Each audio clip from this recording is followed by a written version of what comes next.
Қабірдегі от. Әкенің сүйікті қызынан басқа ешкімі жоқ. Ол күн қызы ауырып, қайтыс болыпты.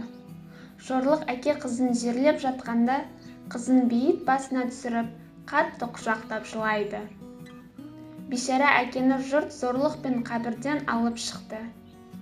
Біраз уақыттан кейін әкесі жылап-жылап үйіне оралды. Қызының жерлеу рәсімі өткеніне сене алмады. Көршілер әкеге көмектесіп, жерлеу шығындарын өздері көтерді. Жерлеу рәсімінен бері 1 апта уақыт өтті.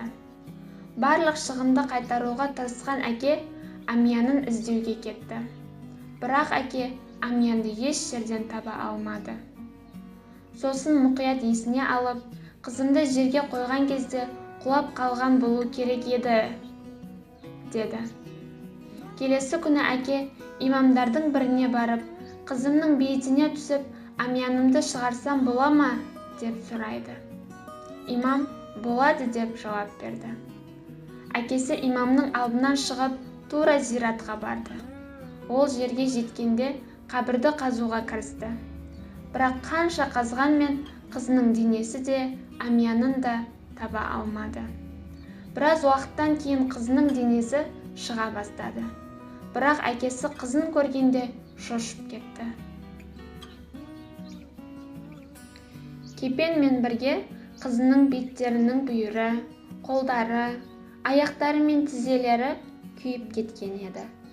Әкесінің Амияны да сол жерде жатыр екен. Әкесі бетті үнсіз жауып, өте қорқынышты күйде үйіне оралды. Үйге келе салысымен қатты шаршап, қатты ұйқыға кетті. Түсінде қызын көріп, «Мен қабірде жатқанда сен қайда болдың?» деп сұрайды. Неліктен кейбір аяқ қолдарың күйіп қалды? Сонда қыз, қабірге кірген бойда періштелер келіп, отты жерге намаз оқу үшін тозаққа апарды, дейді. Бұл жағдай әр намаз уақытында қайталанатын. Әкесі, қызым, сенің қандай күнәларың бар? Неге? Сені неге тозаққа апарады? Сонда қызы, мен намазымды уақытында оқымайтынмын. Кешіктірер едім, дейді. Намазын кешіктіргендердің жағдайы осы болса, намаз оқымағандардың жағдайы не болады?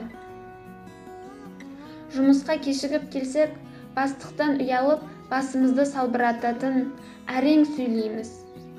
Ал Алланың алдында кешігіп жүргенде осындаймыз ба? Алла дұға тілектерімізді қабыл етіп, күнәларымызды кешірсін. Бұл ғибратты видео көптеген достарыңызға жету үшін лайк түймесін басып, арнамызға жазылуды ұмытпаңыз. Сау болыңыз.